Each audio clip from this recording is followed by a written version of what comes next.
Soy el Dr. Jiménez Acosta y el objetivo de este podcast es conversar con expertos en temas relacionados con la ciencia, la investigación y el deporte, para que nos sirvan de inspiración y de fuente de conocimiento.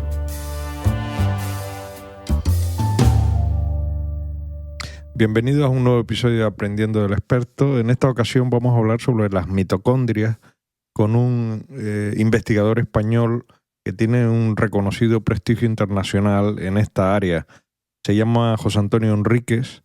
Él es catedrático de Biología y Bioquímica de la Universidad de Zaragoza, pero trabaja actualmente en el Centro Nacional de Investigaciones Cardiovasculares de Madrid, el CENIC, donde dirige un grupo de investigación que se centra en estudiar las alteraciones en la mitocondria, en las enfermedades cardíacas.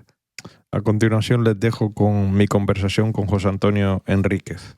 José Antonio, quería preguntarte, como siempre, a todo invitado, investigador, le pregunto un poco por la formación tuya, ¿no? ¿Cómo acabaste en el campo de trabajar en este campo tan específico de la mitocondria, ¿no? Pero antes, o sea, un poco cuál es tu formación inicial, qué fue lo que te inspiró a dedicarte pues, a la bioquímica, a la biología molecular. Y bueno, cómo fueron un poco, cómo ha sido tu trayectoria hasta donde estás ahora, ¿no? Sí, mi idea, yo tenía una verdadera pasión antes de empezar en la universidad por el conocimiento y mucho por la filosofía natural. Uh-huh. Y yo dudaba en si estudiar lingüística, físicas o biología. Vaya. Y entonces, como biología no había donde yo vivía, que vivía en Zaragoza, dije, bueno, yo pido biología, si no me dan el traslado, pues hago físicas o lingüística que lo haya aquí. Me dieron el traslado y entré. Entonces a mí me inspiraba en biología muchísimo el trabajo de Konrad Lorenz, de etología, Konrad Lorenz, que fue premio Nobel de Medicina, porque en sus estudios con animales, donde descubrió el concepto de la impronta, donde es una cosa muy bonita, donde explica por qué los pollitos siguen a la primera cosa que se mueve, porque están programados en el comportamiento y completan ese programa con la primera cosa que ven. La primera cosa que ven, lo normal es que sea su madre, y entonces por eso la van siguiendo. Pero si tú trabajas con pollitos y lo primero que te ven es a ti, luego los tienes absolutamente desesperados por seguirte allí donde vayas. Esto era un concepto muy bonito de comportamiento y hizo unos estudios preciosos con Konrad Lorenz. A mí esto me motivaba mucho. Por la parte de la filosofía, es la que me acercaba más a la física, a entender el origen y las razones de las cosas. Y la lingüística he influido también por el concepto estructurado de dónde viene el lenguaje. Y esta fue mi primera entrada. No, de ninguna manera pensaba en la bioquímica. O sea, yo entré con el concepto de etología y luego decidí no ir a filosofía también porque me daba la impresión de que en filosofía se estudiaba, era un estudio de historia. Y los filósofos actuales, en mi opinión, eran los científicos. Luego no es completamente cierto, porque muchos científicos trabajan muy bien, pero no trabajan para las implicaciones fundamentales de sus observaciones. Eso me sorprendió inesperadamente y además no positivamente, tengo que decirlo. Bien, entonces entré en biología y entré en Madrid, en la Autónoma, y ya más adelante, cuando tuve que decidir entre especialidades, porque en aquel momento las carreras eran de 5 años, biología en la Autónoma, podía orientarse hacia bioquímica o hacia ecología o hacia biología fundamental, que eran las 3 ramas. Y a mí me apasionaba la evolución, pero me vi más cerca de entender la naturaleza de las cosas estudiando biología molecular y bioquímica. Yo era mal estudiante. Vaya, pero pues no. Yo estudiaba mucho, pero no estudiaba bien desde el punto de vista... Bueno, hay varias razones, entre otras que yo sin saberlo era disléxico. Ajá. Y entonces tenía muchas dificultades en los exámenes y yo me embarcaba en estudiar las cosas hasta un nivel de profundidad que era completamente inoperante para un buen examen. Ajá. Entonces me entusiasmaba, y luego sí, me decían mis compañeros, tú me lo explicas muy bien, pero luego sacas unas notas horribles, porque no te acuerdas bueno, el caso es que mis notas no fueron muy buenas y no, yo quería hacer la tesis, lo tenía muy claro, quería ser investigador, pero no me querían en ningún sitio porque no había notas para conseguir una beca. Me fui a la mili, muy mayor. Y allí me tocó en Zaragoza y allí contacté con el departamento de bioquímica. Me dejaron ir por las tardes y ya unos años trabajando sin cobrar, porque ya no tenía beca, pero luego conseguí una primera publicación, me dieron una beca y acabé la tesis. Y realmente entré a trabajar en lo que pude, que luego me apasionó. Y lo que pude ya empezaba la mitocondria. Ajá. De todas maneras, conceptualmente es lo mismo, es entender el conocimiento. En aquel momento en la mitocondria trabajaba muy poca gente, porque se pensaba que estaba ya casi todo trillado. Hecho, conocido, claro, lo que suele Porque pasar. toda la bioquímica y el metabolismo habían hecho unos estudios preciosos en los años 60, 70. Bueno, en realidad empezaron hace 100 años ya. Y era un campo poco transitado, pero luego empezaron a descubrirse las enfermedades asociadas a la genética mitocondrial y entonces se expandió. ¿Qué tipo de mentores fueron las personas que te influyeron? Porque siempre en la carrera de todo investigador hay gente que, o bien tardíamente, o bien tempranamente, gente a la cual, bueno, uno lo considera el mentor y gracias a esa persona pues ha podido. En tu caso, ¿cuál han sido los mentores principales? Yo tengo en este apoyo, bueno, mi padre era lingüista y mi madre era profesora de filosofía, con lo cual ya hay dos impulsos importantes. Y tuve también otros profesores de filosofía en el instituto que me marcaron mucho. Tengo que decir que los profesores de biología y de ciencias en la carrera, excepto una excelente profesora de matemáticas, no eran los más impulsores. Y luego en la carrera hubo varios profesores. Yo quiero nombrar uno que me llamó especialmente la atención, que es un excelente investigador en genética, que es Ginés Morata, que me atrajo especialmente y me motivó mucho para orientarme hacia la genética. Pues cuando ya mis mentores, mis directores de tesis, el ex rector de la Universidad de Zaragoza, ya fallecido, José López Pérez, y Julio Montoya, me dieron la oportunidad. Pero allí había una persona en el laboratorio de Zaragoza con la que trabajé muchos años. Empezó antes Acisclo, se llama, Pérez Martos, un profesor titular de universidad que fue soporte emocional y personal durante muchos años de mi carrera. Y todavía está vivo y me enorgullezco de que sea amigo mío. Y después tuve muchos otros mentores, tuve compañeros, Patricio Fernández Silva, que es profesor en Zaragoza también, Giuseppe Attardi, que fue mi jefe del postdoc. Hay un investigador muy curioso, es el profesor Howard Jacobs, que es el único catedrático punky que he conocido en mi vida, que llevando cresta, con una mente privilegiada, que ha sido apoyo durante la parte ya cuando empezaba a independizarme y me ha enseñado mucho. Colegas ingleses, el que fue el director de un centro de investigación de las enfermedades mitocondriales en Newcastle, Doug Cole, y otros colegas como Robert Lightowers y su esposa Zofia, Y bueno, ya no sé, luego están todos mis compañeros como discípulos y doctorandos, que han sido muchísimos. Y ahí destacaría a mujeres como Rebeca Zinn, como Ana Latorre, como Ana... Sí. hay muchas Anas en el camino, como Ana Victoria Lechuga. Bueno, no me quiero dejar a nadie, Sí. pero son todos en distintos niveles, porque el mentorado no solo se ofrece de arriba abajo, de experto a tutorizado, sino que los que tutorizas También continuamente. Claro.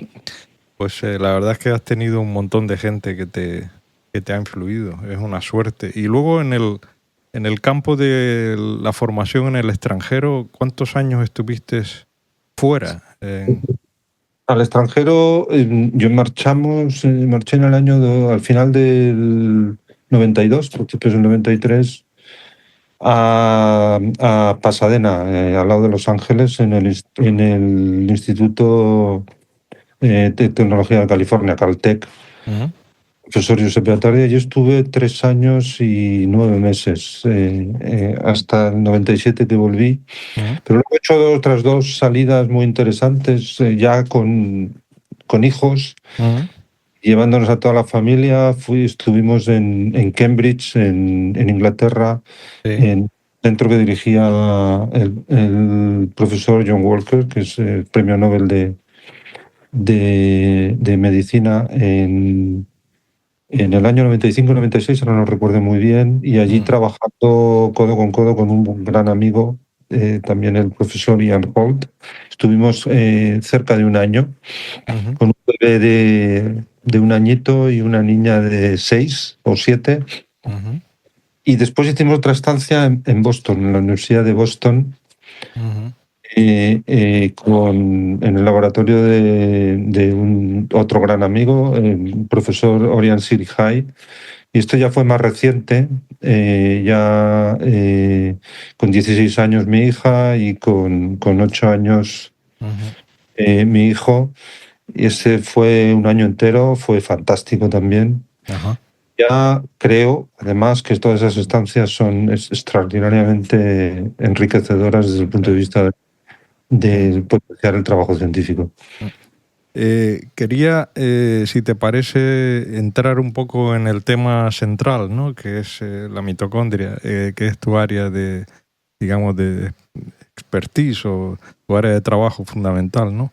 Dijiste que te metiste ahí un poco desde la Universidad de Zaragoza al hacer la tesis, y explica a la gente que no conoce básicamente lo que es una mitocondria, habrá oído y tal, pero define un poco la mitocondria y, bueno, lo más básico, y ya luego entraremos un poco en más profundidad, si te parece. Sí, mira, cuando quieres explicar qué significa una célula, lo que le transmites es que las células, las distintas células que forman un organismo, o incluso los seres vivos que son unicelulares, tienen una gran complejidad y realizan una gran cantidad de tareas diversas de índole eléctrico, de índole químico. Y en las células que conforman los animales, o a nosotros, que se denominan células eucariotas, son más complejas que las propias bacterias, y estas tienen división del trabajo también en esta organización. Y igual que hablamos de órganos, en escala celular hablamos de orgánulos. Un poco es una analogía o una metáfora de lo que son los órganos. Y los órganos tienen tareas diversas. El páncreas produce ciertas hormonas como la insulina y el glucagón. El hígado produce ácidos biliares y otras tareas. Pues los orgánulos también tienen distribuidas de una forma integrada entre sí distintas tareas. Nosotros estudiamos un órgano concreto que tiene algunas peculiaridades sorprendentes. Este orgánulo tiene una misión conocida por todo el mundo, que es la que le llaman la factoría energética de la célula. A mí no me gusta esta expresión porque es tan importante que oculta funciones fundamentales. Entonces, para mí, la mitocondria, que tiene una serie de dos membranas que la comunican con el resto de la célula e intercambia con la célula muchísimos componentes. Componentes como elementos químicos, el metabolismo, como iones, como puede ser el calcio, como puede ser el sodio. Y lo que hacen las mitocondrias además es ser múltiple. No hay una mitocondria por célula, sino que hay una red de mitocondrias por célula. Recalco lo de red porque las mitocondrias tienen también la propiedad de fusionarse y dividirse sin perder la individualidad. Esta red muestrea continuamente la célula, muestreando, y nosotros entendemos que lo que hace es evaluar el estado metabólico de la célula. Con esto me refiero a si la célula tiene suficientes nutrientes, si tiene pocos nutrientes, si tiene un desbalance de iones, incluso, aunque todavía esto no se estudia, probablemente incluso si tiene la temperatura adecuada. Esta información la mitocondria la computa o la procesa y manda una serie de señales al resto de la célula para integrar en la respuesta celular global. Esta es cómo entendemos hoy la mitocondria. Evidentemente sigue siendo la productora más eficiente de energía. De hecho, produce energía igual que si quemaras un leño o carbón, lo produce, lo pasa a temperatura ambiente sin producir exceso de calor y libera esa energía en forma química. Y esto es importante, pero quiero recalcar el papel de integrador de todas las señales del metabolismo celular. Y también es cierto que además participa, por ejemplo, en la producción de algunas hormonas, no en todas las células, pero en las glándulas tiroideas, las hormonas esteroideas, partes se producen en la mitocondria y con eso también influye en otras células del cuerpo. Entonces, esa es la visión que hoy tenemos del papel de la mitocondria en las células, integradora de función. Desde el punto de vista evolutivo, no sé si sigue siendo, si es una teoría o es algo que ya está confirmado, el origen bacteriano de las mitocondrias, como una de esas simbiosis que hubo en los organismos unicelulares y demás. Esa es una de las peculiaridades. La célula eucariota, la célula que forma los animales, las plantas y los hongos, y algunos organismos unicelulares que se los distinguen de las bacterias, es en realidad, y esto fue una de las propuestas preciosas por muchos investigadores, entre los que destacan Lynn Margulis, es en realidad una entidad originada por la asociación de otras células. Al menos lo que se está constatado y sin dificultad aceptar, al menos de dos, y probablemente de más. Y en el caso de las plantas, como mínimo de tres.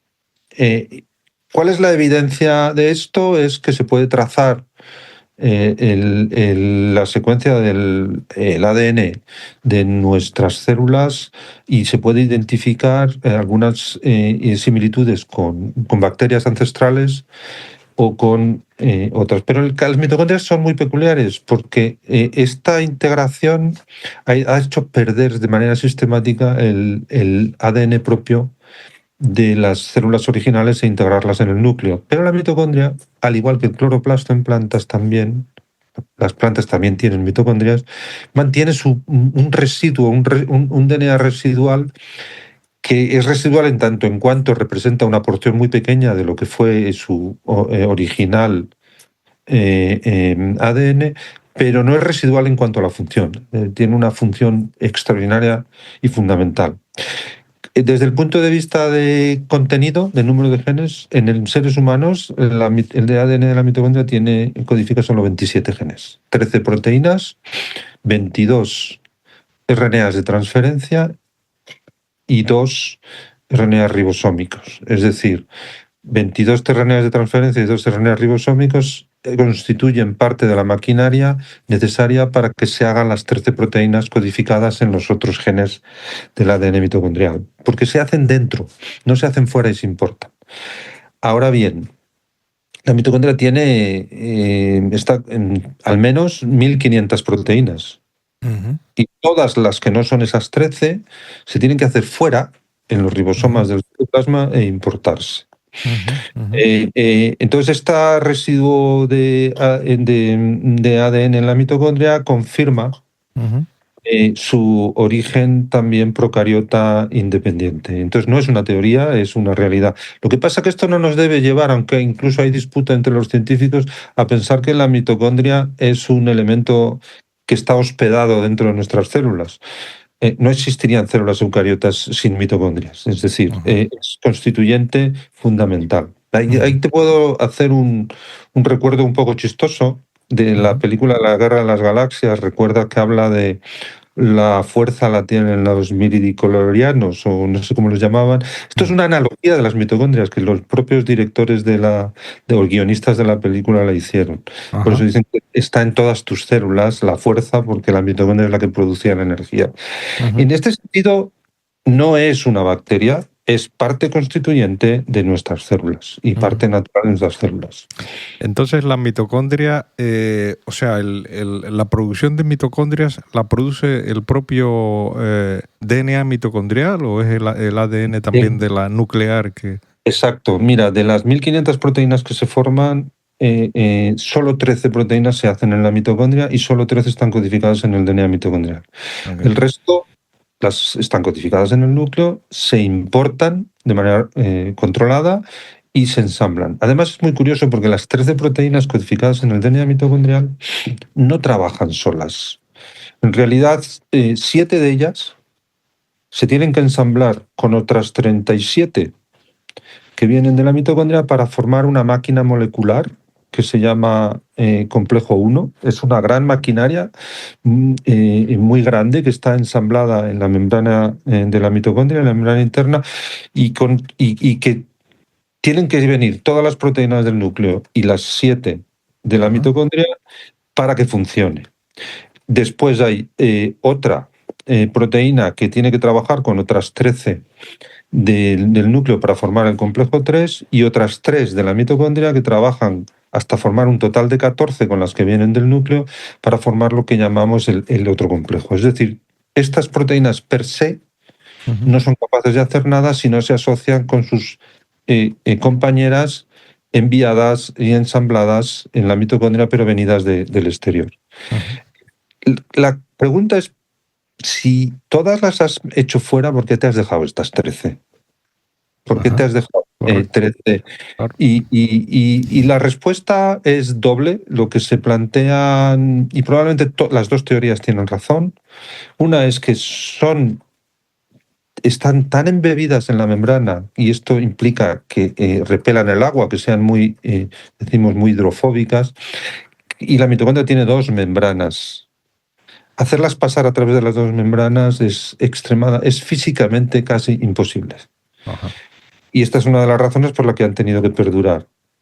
Y la segunda razón es porque para que la mitocondria funcione bien, nosotros sabemos que cualquier caldera o cualquier motor funcionando bien y estando bien puesto en funcionamiento es una ventaja, pero cuando deja de funcionar bien es un riesgo. Por ejemplo, si un quemador quema mal y te produce monóxido de carbono, puede, en lugar de mantener caliente a tu familia, puede matarla. O si un motor se sobrecalienta, puede empezar a arder. Entonces, la función de la mitocondria en generación de energía sucede lo mismo. Es un conversor de energía que la similitud es correcta. Es decir, hace lo mismo que prender fuego a una rama, pero libera la energía de manera controlada para no generar daño. Bueno, cuando la maquinaria en la que participan las 13 proteínas codificadas por el DNA mitocondrial, que es la cadena que llamamos cadena de transporte de electrones, funciona mal, puede ser tóxica.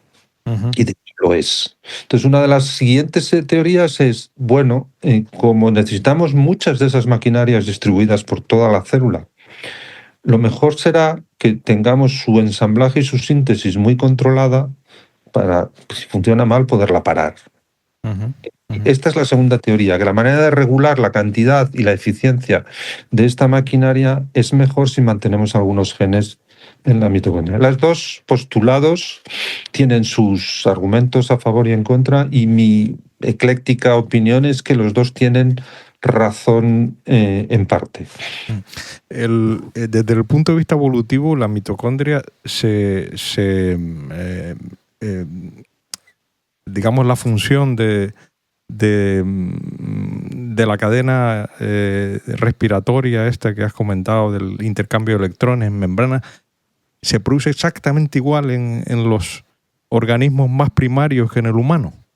Pues mira, la cadena de transporte electrónico o la cadena mitocondrial y la forma de generar energía, verás que es extremadamente sencillo. Lo que haces, tienes que convertir energía química, o sea, tú vas rompiendo los enlaces de las moléculas en las que te vas nutriendo, y eso se acumula en dos moléculas que yo llamo dos dispositivos tipo pila, que son dispositivos que acumulan electrones extraídos. Esos electrones los haces pasar por la cadena de transporte de electrones, y eso es una auténtica corriente eléctrica que la utilizas para bombear a través de la membrana interna mitocondrial, que es impermeable, para bombear protones de un lado al otro de la membrana. Generas entonces una diferencia de concentración de protones a un lado y a otro.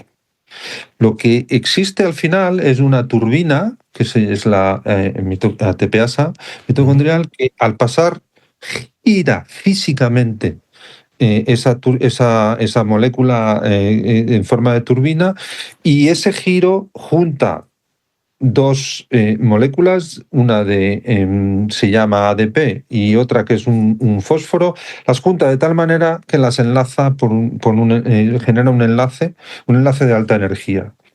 Esto es como acumular energía en una forma transportable, porque el ATP luego se puede transportar a todas las partes de la célula para que cuando necesitan energía se rompe ese enlace que se ha formado y se utiliza la energía y se cierra el ciclo. Esto funciona exactamente igual en bacterias y en las células humanas. Qué barbaridad. ¿Son exactamente igual las moléculas que participan? Pues mira, en lo básico sí.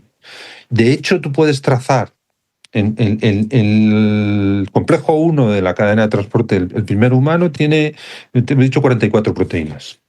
En la bacteria tiene solo, si no recuerdo mal, tiene solo 14 o 15. Lo que se ha ido añadiendo con la evolución son proteínas que otorgan funciones a veces reguladoras, protectoras o moduladoras de la interacción. Pero la idea que tenemos en complejo 1, otro complejo de 4 proteínas que se llama complejo 2, otro que os he comentado antes, que también codifica una sola proteína, el DNA mitocondrial, el 3, otro el 4, y luego la ATPasa, es idéntico conceptualmente desde bacterias hasta humanos. Esto fue tan importante que por eso hubo los premios Nobel que se dieron a Peter Mitchell cuando descubre un mecanismo universal de transferencia, conversión de la energía química en energía primero eléctrica y luego de nuevo almacenamiento químico en los procesos vitales. Es un proceso fundamental. Sí, y luego la función de la ATPasa le dio el premio Nobel también a John Walker y a Paul Boyer por entender cómo esa transferencia de protones por la turbina generaba ATP. Y lo maravilloso es que es universal. Esta manera de generar energía. Y es algo mecánico, el cambio ese de... Sí, lo que hace es un giro auténtico. Al rotar acerca suficientemente el fosfato con la ATP, para que se enlacen. Y eso luego se transporta a distintas partes de la célula de una manera muy regulada. Y es como una pila. En el concepto de acumular un gradiente o una proporción diferente de concentración de una partícula cargada como es en los protones, cargas positivas a un lado y más negativas al otro, esto es exactamente igual que un fenómeno de una pila donde almacenas energía. De hecho, el litio es lo que se utiliza en las pilas y podía haber sido los protones, pero otro que puede ser usado, y de hecho nuestro último trabajo muestra que también es usado, es el sodio. Que entonces el proceso lo copiamos nosotros para hacer nuestros acumuladores de energía. ¿Por qué hay cuatro? Dijiste que había cuatro cadenas Hay cuatro componentes de la cadena. ¿Por qué hay cuatro componentes? O sea, ¿por qué no se hace con un componente solo? Y no es cuestión de generar más, de ir generando más energía a medida que pasa por un componente a otro, ¿o cómo? Una pregunta muy interesante. En la cadena de transporte de electrones confluyen muchos procesos metabólicos. No solo son capaces de coger estos electrones de la alimentación, sino que hay incluso funciones de biosíntesis, como la síntesis de los ladrillos que forman los ácidos nucleicos, el RNA o el ARN o el ADN, que son los nucleótidos, que tienen que liberar electrones a la cadena de transporte. Pero hay otros, incluso procesos de detoxificación, como la eliminación de un gas SH2, que también tiene que liberar electrones a esta cadena. En la cadena hay varias entradas. El complejo 1 es el conocido, pero luego el complejo 2, que no entra por el complejo 1, sino que confluyen los dos en lo que es en una molécula universal, se llama ubiquinona porque es ubicua, es el coenzima Q, y de ahí pasan al 3 y del 3 al 4, pero del 3 al 4 pasan a través de una molécula que también transporta los electrones que se llama citocromo C.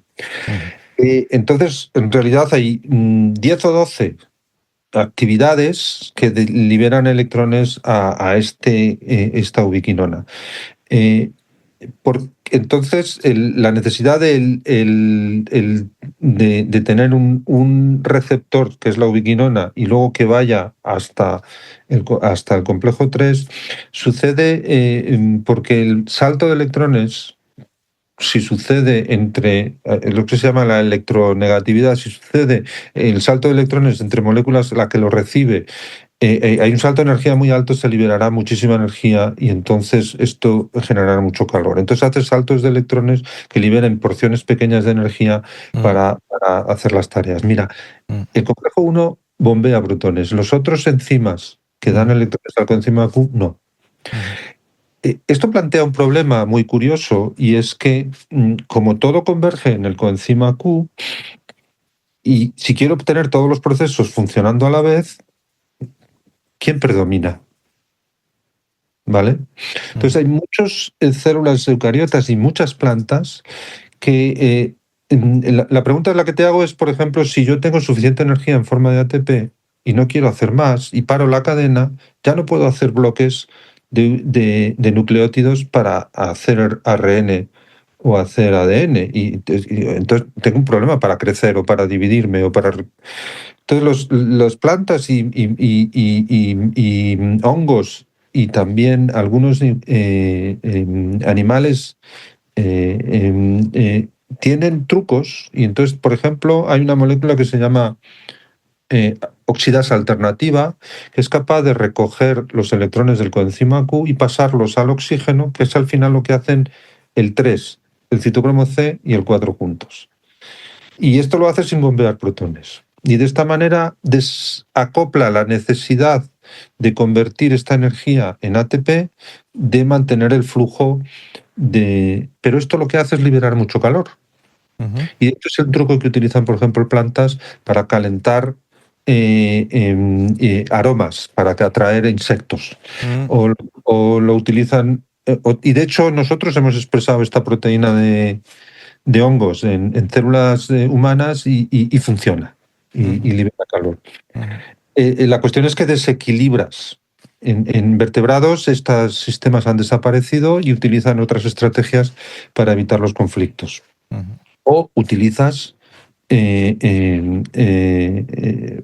situaciones como en el tejido adiposo marrón, que es un tejido que está diseñado para generar calor per se y no para acumular energía en forma de ATP, que lo que hace es una molécula que en lugar de permitir que por la turbina pasen los protones, los disipa. Y entonces se libera la energía en forma de calor. Entonces, la necesidad de tener varios complejos es porque tienes que tener varias entradas para la ubiquinona. Pero incluso hay mecanismos, son minoritarios, pero son fundamentales para la vida, que liberan los electrones directamente al citocromo C. Y entonces no pasa por el 3, va directamente al 4. Entonces, este sistema modular ha permitido acoplar muchas reacciones. Por eso entendemos que este sistema puede interpretar muchas de las situaciones metabólicas de la célula, porque todas estas entradas diversas le transmiten información. Le transmiten información de qué tengo y qué no tengo y cómo están mis estados energéticos, mis iones, mi alimentación, mi necesidad de más producto para dividirme, más aminoácidos, eliminación de tóxicos, etc. Esta es la razón por la que es tan exitoso el sistema modular que se ha establecido. Me gustaría preguntarte sobre la diferencia de bien anatómica o funcional entre las mitocondrias de diferentes órganos, ¿no? Si son todas iguales Mira, ahí te recomiendo, y perdona, pero en colaboración con un profesor de Columbia hemos publicado un artículo en la revista Nature Metabolics, que es una revisión explicando. La mitocondria no es una, las mitocondrias son muchísimas. Mira, de las 1500 proteínas que se piensa que pueden estar en la mitocondria, no las mitocondrias de todos los órganos tienen todas las mismas proteínas. La mitocondria está profundamente especializada en diversos aspectos. Por ejemplo, te comentaba antes que en las glándulas suprarrenales la producción de hormonas esteroideas se produce dentro de la mitocondria, pero esas enzimas que están en la mitocondria solo están en esas células. Otras células no las producen. Y luego hay cosas extremadamente llamativas, particularmente con el último complejo, el que coge los electrones y se los lleva al oxígeno, y que tiene en seres humanos, en mamíferos en general, las células hacen múltiples versiones a la vez. Por ejemplo, un cardiomiocito, una célula del corazón, no hace un complejo 4 de 14 proteínas, sino que tiene, para varias de esas proteínas, tiene varias alternativas.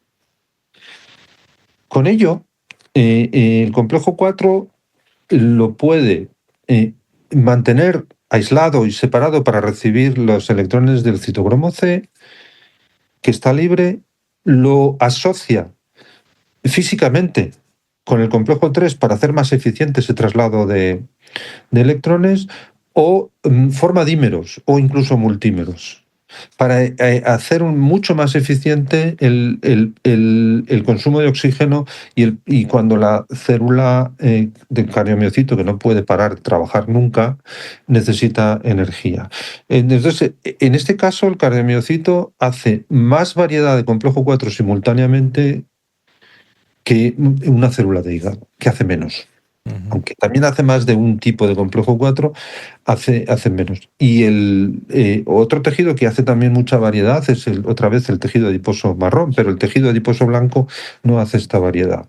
Y seguimos investigando porque hay otras combinaciones. Por ejemplo, cuando tienes un problema en los pulmones, que reciben una gran cantidad de oxígeno, en los pulmones el complejo 4 que se hace es diferente del complejo 4 que se hace en otro tipo de células. Y algo que como médico vas a notar inmediatamente en el cuerpo carotídeo. El cuerpo carotídeo tiene una función fundamental, que es saber si tengo suficiente oxígeno en sangre para llegarle a las células. Hay un trabajo de un investigador español muy bueno, López Barneo, el doctor López Barneo, que ha podido demostrar que es en la mitocondria de los cuerpos carotídeos, que tienen una constitución específica y una organización específica de ese complejo 4, donde esta cadena participa en el mecanismo de sensar, de darte cuenta de cuánto oxígeno tienes. Y luego nosotros vimos, por ejemplo, en la arteria pulmonar, que es la la cadena de transporte de mitocondria la que se da cuenta si tengo demasiado bajo oxígeno, y entonces cambio la tensión de la arteria pulmonar. Entonces, por eso digo, lo que dices, cuando hablamos de que computan las situaciones, es evidente que una arteria no tiene que computar su situación solo en el medio intracelular, sino como la función real de todo el órgano. Y la mitocondria en cada célula se ajusta a esas necesidades de función, cambiando su constitución. Pero te voy a ir más. Sí, sí. Eso te va a en el cardiomiocito, y esto es un trabajo también en nuestro laboratorio, en el cardiomiocito y en muchas otras células. A pesar de que casi todas las proteínas están codificadas en el núcleo y sintetizadas se especializan las mitocondrias en áreas distintas de la célula.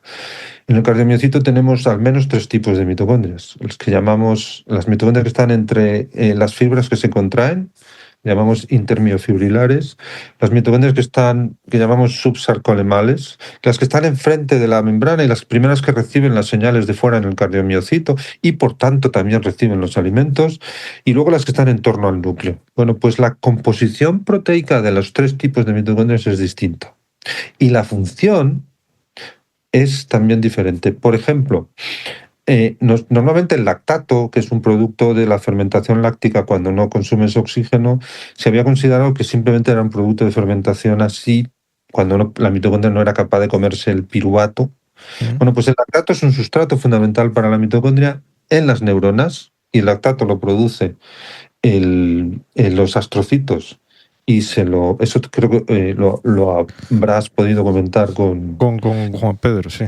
Juan Pedro. Bueno, pues nosotros estamos investigando eso, que las mitocondrias subsarcolemales liberan lactato para que se lo coman las mitocondrias de intramiofibrilares, convirtiéndolo en piruvato y utilizándola para producir energía, que es donde se produce la contracción. Esa especialización no solo es entre células, sino dentro de áreas funcionales distintas de la misma célula.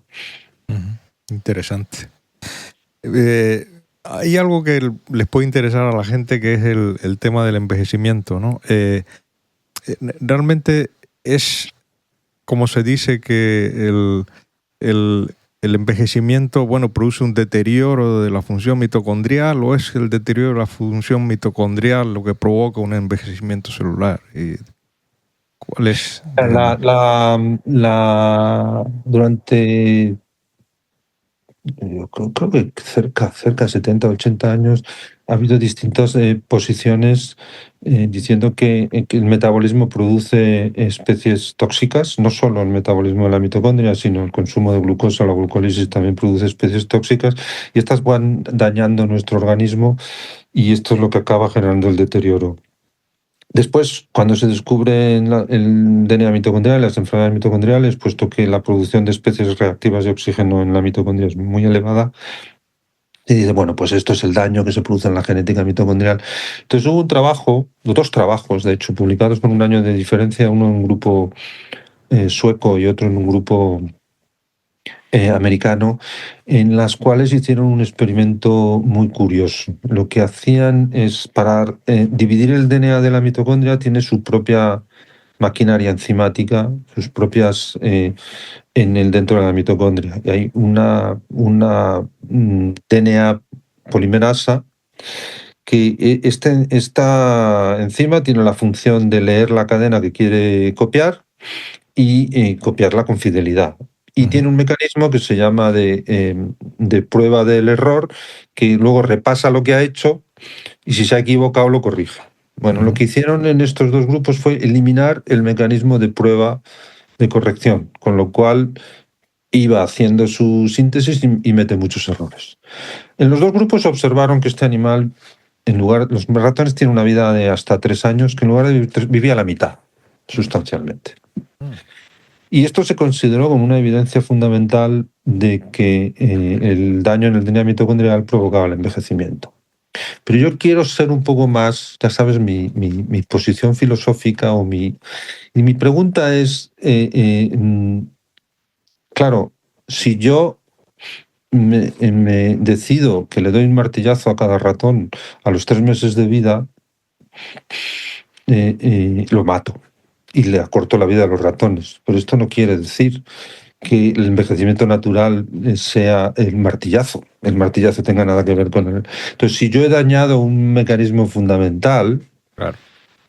yo estoy provocando una pérdida de longevidad y un defecto, correcto, y además es importante el descubrimiento. Pero yo no puedo concluir de esta correlación que la causa del envejecimiento natural es esta. Bueno, entonces surge algo que es que los hijos, sabes que el DNA de la mitocondria se transmite por la madre exclusivamente. Entonces, los hijos de las madres que tenían este defecto transmitían mutaciones en el DNA mitocondrial, pero no envejecían antes.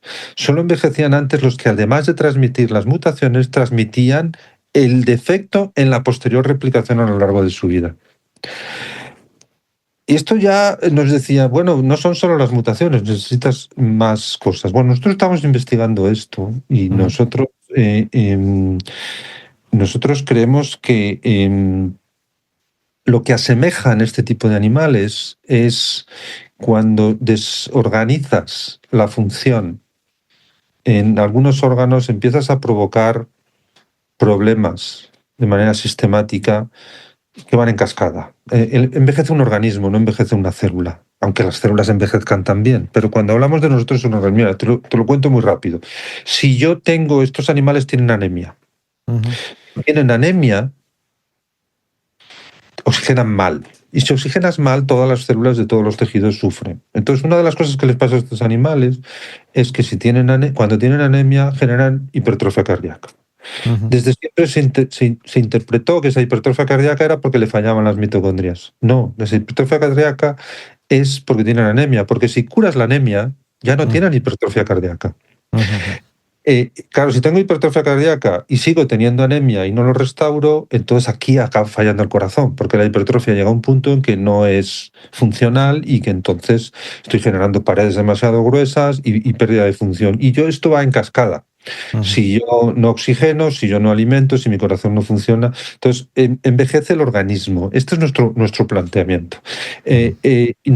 Los mecanismos moleculares están muy de moda, aunque ya sé que no estoy en la corriente actual. Los mecanismos moleculares diversos o celulares son interesantes conocerlos y además explican, pero lo que tenemos que explicar no es sobre experimentos que acortamos la vida.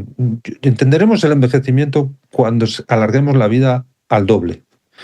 Y si hemos tocado un mecanismo que consigue que la vida de nuestros ratones sea de 16 años, y no digo una tontería, los periquitos viven 15 años y son del tamaño de un ratón, y no sabemos por qué. Si nosotros convertimos a un ratón que viva como un periquito, yo te diré, estaremos desentrañando los mecanismos moleculares del envejecimiento. Pero cortar la vida es informativamente muy interesante, muy importante, más sobre enfermedades degenerativas, pero menos sobre envejecimiento, aunque sé y reconozco que mi opinión no es la mayoritaria hoy. José Antonio, cuéntame un poco la labor que haces en el CENIO, en el CENIC, el Centro Nacional de Investigaciones Cardiovasculares, ¿no?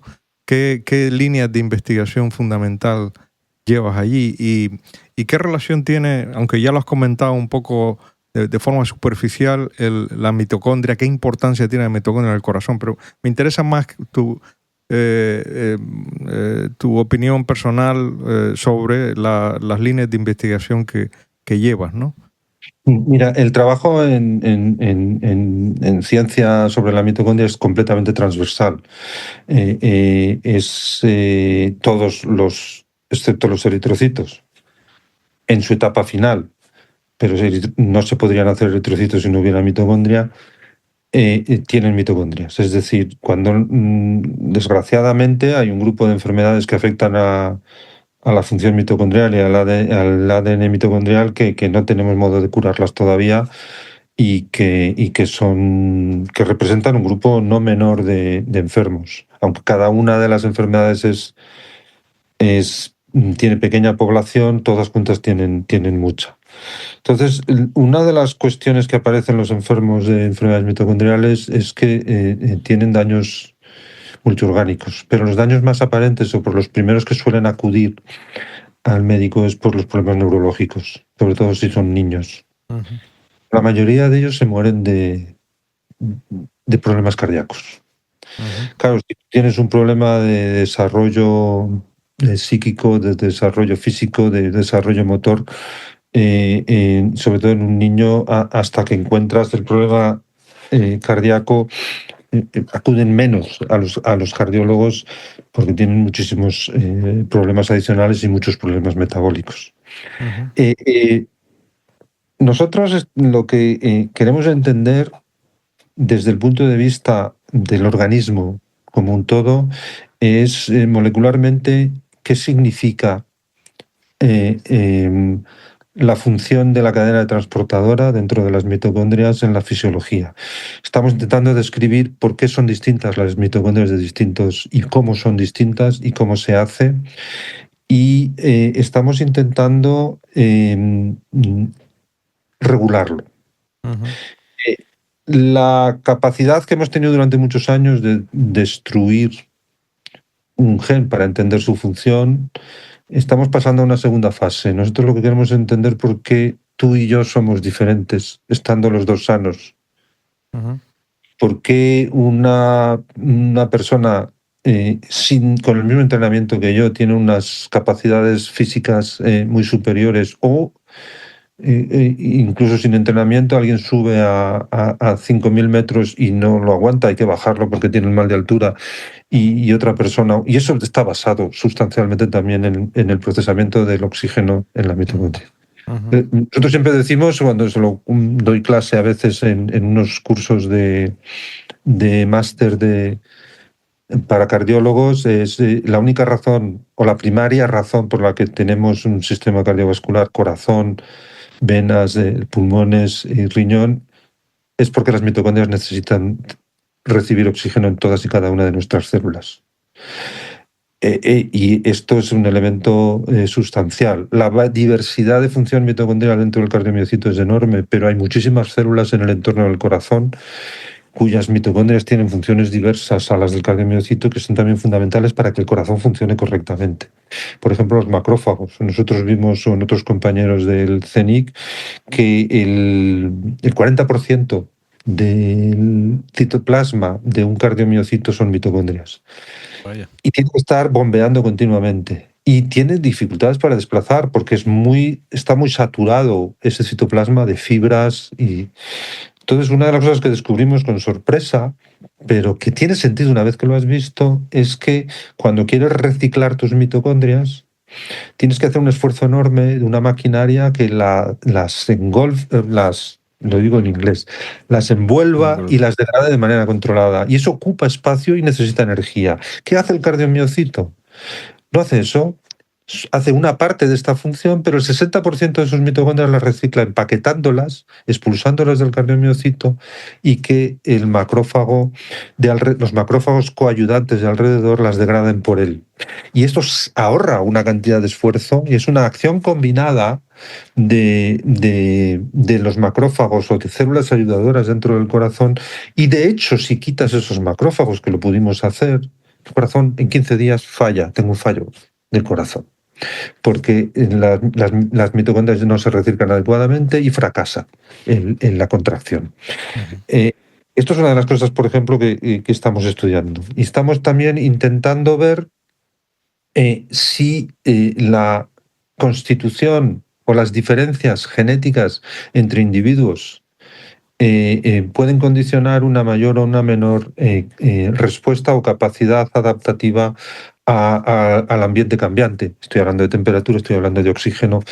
Una de las cosas que me cuesta hacer comprender a la gente es que los experimentos que hacemos nosotros en Madrid estamos a 600 metros de alto.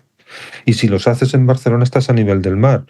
Y la cantidad de oxígeno que reciben nuestras células o nosotros o nuestros animales no es exactamente igual y eso influye en el metabolismo. Y eso puede ser un elemento fundamental que también queremos entender.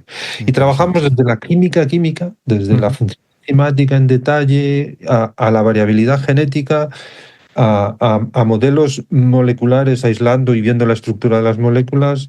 Tenemos una línea también trabajando en modelos celulares y luego modelos animales para también intentar desarrollar. Estamos haciendo esfuerzos para desarrollar fármacos. Hemos encontrado unas dianas que si bloqueas la acción de determinadas funciones dentro de la mitocondria, previenes la muerte de los cardiomiocitos cuando tienes un insulto cardíaco, como una arritmia o una taquicardia excesiva. Y entonces ahí trabajamos en 2 o 3 dianas para intentar encontrar maneras de, entendiendo la fisiología y la bioquímica de fondo, prevenir la pérdida de cardiomiocitos para que el corazón pueda luego regenerarse. Y una de las líneas también muy interesantes es, el corazón es un órgano con, en el caso de mamíferos, con una capacidad regenerativa extremadamente limitada. Cuando hablo de regeneración, no hablo de que tú puedas tener un infarto, puedas tener una cicatriz y luego siga funcionando el corazón. Eso no es regeneración. Eso es salvar una dificultad, pero con unas secuelas. Regeneración lo planteamos en la idea de que, a pesar del daño que ha sufrido el corazón, se reconstituya. Esto es un ejemplo que no es tan raro. En el hígado, nosotros el hígado le puedes cortar un trozo y lo regenera, lo recupera. La piel, las heridas de la piel. Las heridas. Y es decir, la cuestión es primero entender ¿y por qué el corazón no lo hace? ¿No lo hace nunca? Bueno, pues hay modelos animales y trabajamos con algunos, como el pez cebra, que le cortas un trozo de corazón y le vuelve a salir. Y le vuelve a salir sin dejarle una zona de cicatriz y fibrosis. Y se trata de ir entendiendo por qué. Bueno, lo que está pasando en los últimos tiempos es que hay observaciones que indican que la función metabólica del cardiomiocito condiciona su capacidad de dividirse y de regenerar. Entonces, en el CENIC tenemos hay varios grupos coordinados con distintas especialidades en desarrollo, en clínica, en estudio de angiogénesis, o nosotros en el estudio del metabolismo y de las mitocondrias, donde nosotros estamos intentando determinar cómo había que modificar de alguna manera funcionalmente el corazón ante un insulto o un daño, para que, además de no romperse, sea capaz de restaurarse sin dejar ese rastro de cicatriz que lo hace difícil. Y hay observaciones prometedoras en ese sentido en la búsqueda. El metabolismo, cambios metabólicos en una dirección o controlando mejora claramente la capacidad regenerativa. Nosotros hemos hecho algunas modificaciones genéticas en las cuales hemos visto que las células cardiomiocitos que portan una modificación que no les hace sufrir, sino que les hace revertir a un estado menos maduro, tienen, ante un infarto, una isquemia reperfusión, la zona infartada disminuye de manera considerable. Bueno, esto es un comienzo, evidentemente no podemos prometer ni garantizar tener éxito, pero esto es uno de los esfuerzos más grandes que estamos haciendo. Quería preguntarte a nivel personal, ¿cuáles han sido tus momentos eureka? Los momentos eureka lo definía Severo Ochoa como aquellos momentos que todo investigador tiene de máxima emoción cuando descubres algo, o de esos momentos que tienes en la cabeza, o bien pues que te publicaron el primer paper, o en fin, todo investigador tiene esos momentos de subida de adrenalina máximo, ¿no? ¿Cuáles han sido en tu trayectoria los principales momentos eureka? Sino que esa es probablemente la culpa de la razón de que uno esté ahí, ¿no? Mira, yo puedo ir retrospectivamente, de ahora hacia antes. Mira, lo último, lo que hemos publicado este mes de diciembre, ha sido absolutamente inesperado. Y es que hemos encontrado que en la cadena transportadora, el famoso complejo 1 que bombea protones, además de hacer esto, lo que hace es intercambiar protones por sodio. Esto, para que veas lo importante que cambian un sodio por un protón. El sodio tiene una carga positiva igual que el protón. Es decir, que desde el punto de vista de la carga no cambia nada. Un protón es un hidrógeno, un átomo de hidrógeno, simplemente. No cambia nada, tengo una carga positiva en el mismo sitio, sí. Pero desde el punto de vista del pH cambia mucho. Entonces, uno de los problemas que tiene el entender mecanísticamente cómo funciona la generación de energía es que, claro, tú puedes bombear protones mucho, pero todos los sistemas biológicos tienen tampones que bloquean el exceso de pH. Entonces tú bombeas protones, pero si los tamponas pierdes la carga. Entonces algo que no estaba resuelto. Aunque se sabía que esto era correcto, no estaba resuelto.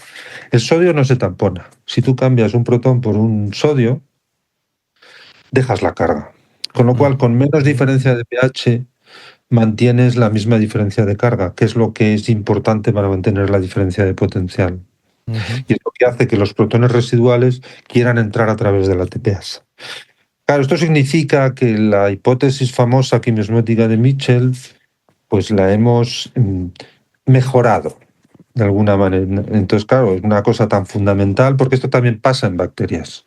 Una cosa tan fundamental, pues para nosotros ha sido, pues, y de hecho hay un artículo publicado en una revista en Trends in Biochemical Science por unos colegas brasileños que titulan el artículo "Este es el momento de corregir los libros de texto".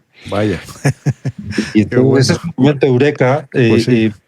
Y además, añadido a esto, es que la enfermedad mitocondrial más extendida y la primera en descubrirse, que se descubrió en el año 1989, que es una neuropatía óptica, se llama neuropatía óptica de Leber. Esta enfermedad era genéticamente clara, había mutaciones en el DNA mitocondrial muy concretas. Pero eran las proteínas de complejo 1, pero mirabas la función conocida del complejo 1 y estaba normal. Entonces, no había duda de que genéticamente eran la causa de la enfermedad, y la enfermedad no es menor, o sea, te puedes quedar, de hecho, los varones era más propensa en varones y te quedabas ciego de repente, primero de un ojo y luego de los dos, irreversiblemente. Bueno, pues hemos explicado esa mutación, porque hemos explicado esa enfermedad porque lo que le pasa es que esta segunda función del complejo 1 que hemos descubierto es la que está dañada por estas mutaciones en el LON. O sea, la función habitual no está dañada, pero esta sí. Y entonces, en ese mismo artículo que publicamos en diciembre, pues resolvemos pues unas incógnitas que había en entender el mantenimiento de este sistema de la hipótesis quimiosmótica, y además explicamos la enfermedad asociada al DNA mitocondrial humana, primera descubierta y más común hoy en el mundo. Qué bueno. Lo cual es un momento eureka muy bueno. Lo habréis publicado en una revista de mucho impacto, me imagino, ¿no? Sí, en Cell. Fantástico. Y luego, y un segundo momento eureka muy interesante es cuando, porque eso lo descubrimos inesperadamente también, y cuando se establece el modelo de cómo es la cadena, yo te he dicho que estaban los componentes del complejo 1, el 2, el 3 y el 4, y la idea es que la coenzima Q es lipofílica, nadaba en la membrana lipofílica y iba moviéndose, transmitiendo los electrones, y el citocromo C nadaba sobre la superficie de la membrana transfiriéndolo. Hasta que en el año 2000, un investigador alemán que ya ha fallecido, Hermann Sager, publicó que había encontrado los complejos pegados. ¿Pelados? ¿Cómo? Pegados. Pegados. Físicamente asociados. Entonces se montó mucha bulla porque esto era contra lo que se pensaba, nadie le creía, nosotros no le creíamos. Tratamos de demostrar que estaba equivocado y demostramos que no estaba equivocado y tuvimos que asumirlo. Pero lo que hicimos en otro momento, ya después de empezado a trabajar, cuando estaba el grupo en Zaragoza y luego desplazados aquí, encontramos por primera vez y de momento por única un gen cuyo producto era responsable de la unión física del 3 y del 4. O sea, era la primera prueba genética de que este señor en su propuesta tenía razón. Tenía razón en que se podían pegar, no tenía razón en que siempre estaban pegados, por eso que te he dicho yo. Y luego esta variedad que te conté antes, que hemos visto que mantienen separado el 4, pegado al 3. Y este fue otro de los grandes momentos de Eureka, el encontrar por primera vez una prueba genética de que y luego esto, pues eso, nos ha llevado a hacer muchos trabajos posteriores. Y bueno, ya ha habido muchos otros, pero estos dos, si tengo que elegir, son los dos que... Lo fundamental. Otro tema que siempre toco con los investigadores que entrevisto es el tema de la investigación en España, ¿no? Quería conocer un poco tu opinión. Siempre se ha dicho pues de que en España pues talento no falta, o sea, hay muy buenos investigadores y de hecho muchos se van fuera y hacen muy buenas carreras y tal, pero sin embargo la investigación en España pues sigue sin estar al nivel que puede estar en los países centroeuropeos o anglosajones, etcétera, ¿no? Entonces, ¿cuáles son los defectos que tiene la investigación en España, ¿no? Y cómo crees tú que se podría mejorar, ¿no? Yo creo que está todo en eso descubierto. La gente se va porque le dan mejores condiciones salariales y eso es fundamental. Los americanos nunca tienen miedo de hablar de sueldos y tienen toda la razón. Y si alguien te quiere pagar porque cree que lo vales, pues te vas. Porque tienen mejores condiciones laborales. Y ahí no me refiero a laborales desde el punto de vista sindical, a mí me refiero a medios. Hay un elemento, yo ya te he dicho, yo he estado en 3 universidades, una en España, bueno, en realidad he estado en 4, 2 en Estados Unidos, una en Inglaterra y una en España. Y en la que yo estaba en España yo daba 240 horas de clase al año. Y mis colegas de fuera decían, no te creo, porque no estarías publicando lo que estás publicando. No. Entonces, para el concepto del que el profesor y la actividad docente es exclusivamente la clase magistral es un concepto que no existe. En Estados Unidos no existe, desde luego. Ni en Inglaterra. Entonces, el que aquí, por ejemplo, yo tengo casi siempre 4 o 5 estudiantes de doctorado. Esto es considerado docencia en todas las universidades anglosajonas y aquí no, en Europa no. Entonces, aquí hay una falsa contraposición entre docencia e investigación. Eso es falso. No es la otra. Otra cosa es que unos profesores tengan una dedicación más a transmisión del conocimiento en distintos niveles educativos y otro más a creación de conocimiento. Y esa no es una discrepancia. Eso es una manera de organizarse. Evidentemente, si quieres mejor sueldo, si quieres mejores condiciones, tienen que exigirte. Y este es la otra pata. Estamos dispuestos a ese nivel de continuo riesgo, claro. Claro. Entonces, yo creo que también eso es una reflexión que tenemos que hacer desde el lado de los investigadores. Con todo, el problema más central es, en mi opinión, el que tenemos que asumir que en la estructura en la que nos queremos meter tiene que ser asimétrica.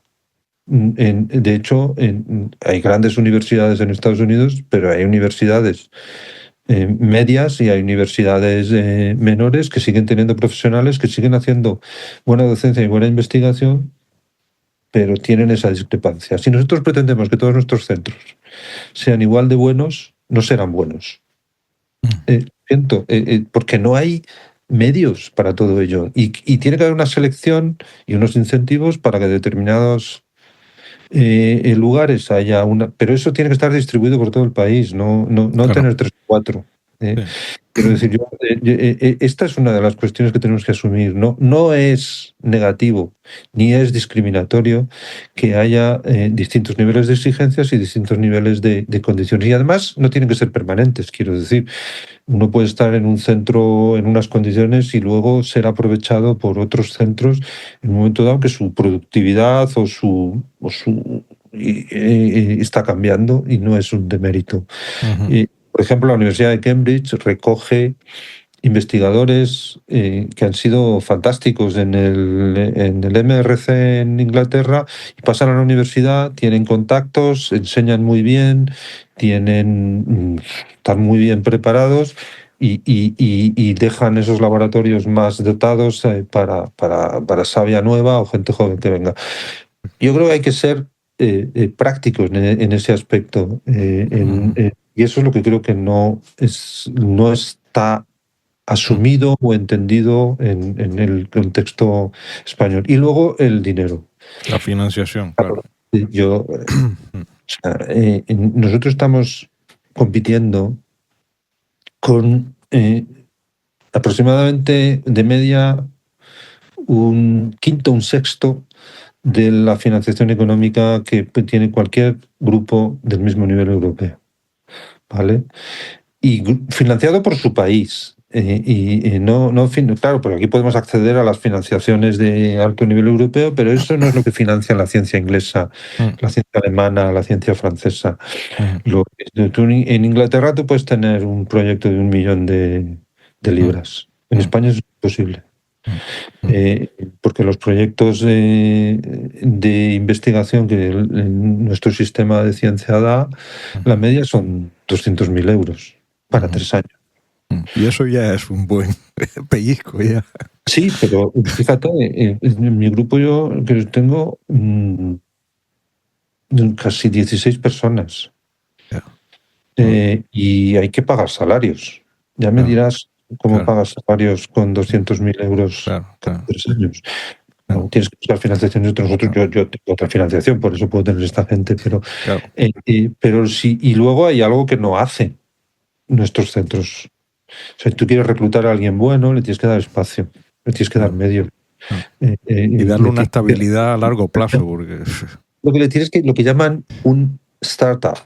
O sea, es decir, para atraer a alguien le tienes que dar, mira, yo te pongo estas condiciones para que en los primeros años puedas trabajar y luego ya te buscas tú la financiación, que luego va a convertir en el centro porque me va a dar lo que llaman los overheads o los dineros adicionales a los proyectos.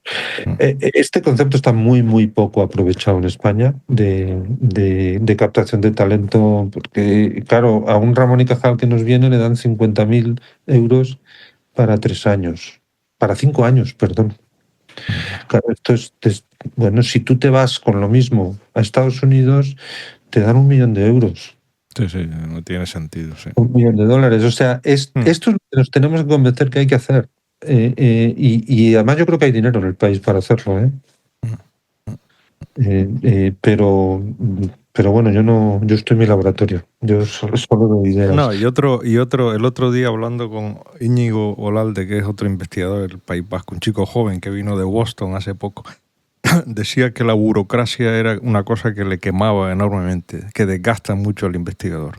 Bueno, burocracia hay en todas partes, tengo que decirlo, en todas las universidades y en todos los países.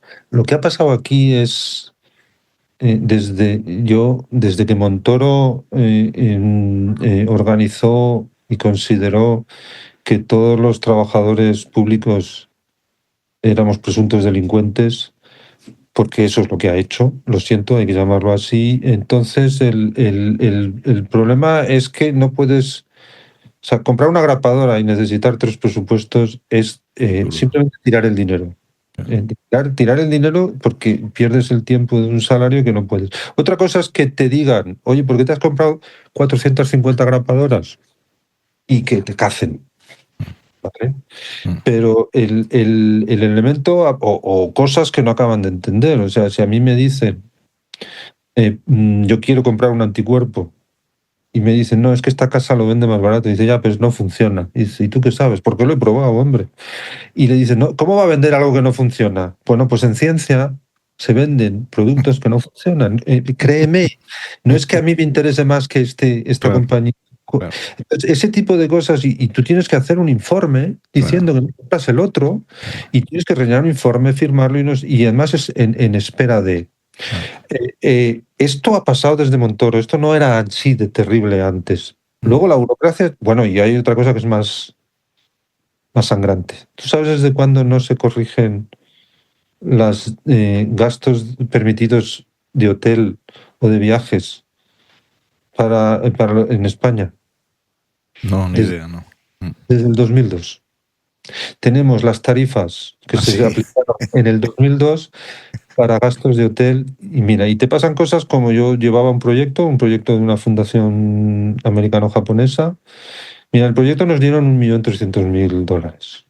Yo era el coordinador y tenía que reunir en Madrid.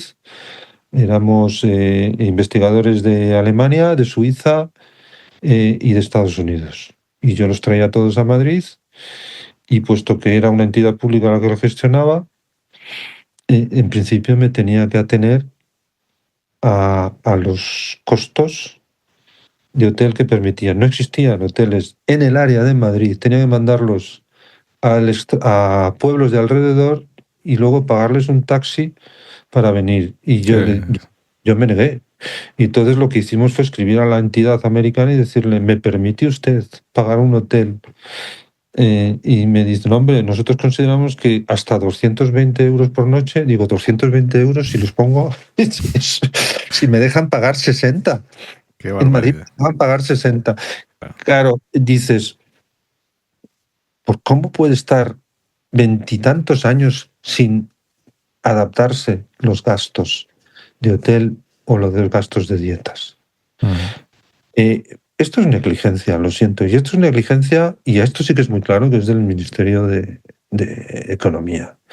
Y vueltas y otra serie de cosas, como yo tengo ejemplos de yo he tenido que hacer, y pongo ejemplo concreto, viajar de Madrid a Los Ángeles, dar una conferencia, volver a Madrid, ir a Tokio, dar otra conferencia. Y decir, oye, mira, es que son 12 horas de viaje a un lado y al otro. ¿Me dejas en uno de los dos ir en business? Pues no es legal, te dicen. Y claro, llegas reventado, 12 horas, das tu conferencia y te vuelves. Y quieren que seas brillante. Claro, entonces dice, es que no es un lujo, hombre, es que estoy representando a mi país, estoy representando a mi institución, estoy intentando luego que allí digan, a este merece la pena darle dinero. Esto es lo que no acaba de entender nuestra sociedad. Entonces yo creo que si quieren que yo dé una conferencia en condiciones en Los Ángeles y vuelva en 3 o 4 días, pues debo ir dormir. Pero bueno, yo esto lo digo con claridad porque creo que hay que decirlo hasta que al final lo acaben comprendiendo. Desde luego un alemán, si se vuela de Berlín a Los Ángeles, viniendo de una institución pública, no tiene problemas para coger un vuelo en business. En fin, son pequeñas anécdotas, pero sin duda el tema de la financiación es un problema que todo investigador ha siempre señalado, ¿no? Pero recuerda que luego la exigencia no es menor que para un americano. Entiendo. La exigencia para que nosotros consigamos un puesto de trabajo aquí tiene el mismo rigor y el mismo nivel de exigencia y de productividad. Una vez instalado ya no, pero para entrar con la misma dureza. José Antonio, ya para ir acabando, ¿qué tipo de aficiones tienes? Aparte de, me has comentado la filosofía, seguro que eres un gran lector. ¿Qué tipo de aficiones tienes fuera de tu trabajo de investigador? Pues mira, se está riendo mi mujer en la esquina diciendo pocas. La verdad, estoy muy absorbido. Pero sí, bueno, yo adoro el mar. Ah, mira. Pero ¿Tienes algún barco? No tengo barco, no. No la piscina. La piscina no la detesto, pero en el mar disfruta. Como sentirme en mi medio natural. Y luego, sí, como te he dicho, lectura, la montaña. Ajá. La naturaleza en general. Y luego me gusta la música, aunque soy muy mal músico. Y me gustaría tocar el saxo y algún día lo te gusta el jazz, me imagino, entonces. Sí, mucho. ¿Algún libro así que quieras recomendarnos? Libro que te hayan marcado, que tú Hay un libro, recomiendes. hay un libro que acabo de terminar, lo terminé ayer, y me ha parecido fascinante. Te voy a leer el título porque es de un biólogo francés. Uh-huh. ¿Cómo se titulaba? Sí, aquí me lo traen. Mira, el libro se titula Bulos, chorradas e ideas perniciosas, Uh-huh. de Thomas Durand. Y el subtítulo que tiene es La ciencia detrás de las mentiras que nos cuentan. Thomas Durand, lo apunto para ponerlo en el podcast, en el link, para que la gente lo pueda echar un vistazo. El libro te explica o te aconseja o te enseña o te da una serie de explicaciones de por qué discutimos mal, por cómo debemos confrontar ideas y te hace una discriminación muy bonita entre la persona, la idea y la argumentación. Y él dice, la persona hay que respetarla siempre, la idea te puede gustar o no, y lo que es discutible siempre es la argumentación. Y que lo que te tienes que centrar es en la argumentación y no considerarlo personal.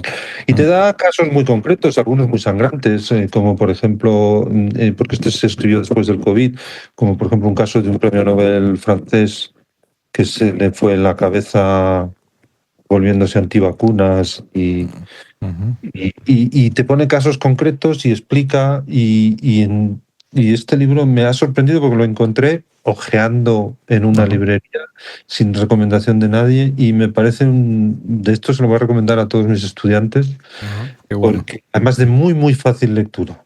Muy bien, muchas gracias. Pues José Antonio, muchas gracias por la conversación. La verdad que ha sido para mí un privilegio tenerte y espero que a la gente le haya interesado, aunque el tema de la mitocondria es un tema duro porque claro, tienes que conocer algo de química y tal, pero seguro que por lo menos habrá despertado interés en un montón de oyentes. Así que nada, muchas gracias y que te vaya fenomenal en tu faceta personal e investigadora. Vale, muchas gracias. Gracias. Bueno, y por último, en cuanto a las conclusiones, yo diría que destacaría lo siguiente. En primer lugar, hay que quitar un poco la idea de que la mitocondria solo sirve para producir energía, como una factoría de energía, ¿no? Tiene otras muchas más funciones que también son vitales para el funcionamiento de la célula. Destaca José Antonio, por ejemplo, el intercambio con la célula a través de la doble membrana de las mitocondrias de muchos iones y moléculas y que hay como una red mitocondrial en cada célula que muestrea cómo está el estado de la célula, el estado metabólico, y de tal manera que toda esa información la procesa la mitocondria y manda señales al resto de la célula para integrar la respuesta celular global. También participa en algunos órganos en la producción de hormonas.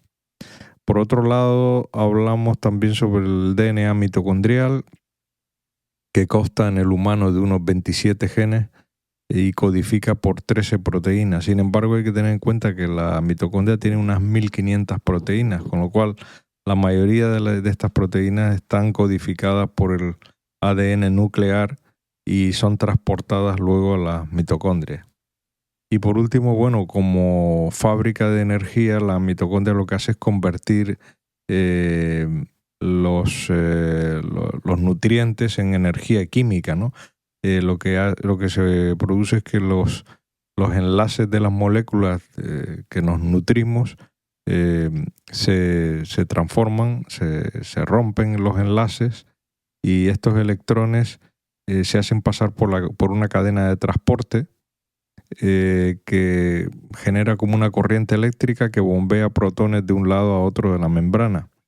Y al final existe una enzima que es la ATPasa, que es como una turbina mitocondrial que físicamente gira y junta una molécula de ADP con otra de fósforo y hace que se almacene energía en forma de ATP. el ATP, digamos, es la moneda energética y que es un mecanismo universal en todos los seres vivos, desde los más primitivos hasta los humanos, ¿no? Es el modelo, el mecanismo universal de formación de energía en las células. Y nada más, yo les dejo entonces les emplazo un próximo episodio de Aprendiendo del Experto que subiré dentro de un par de semanas.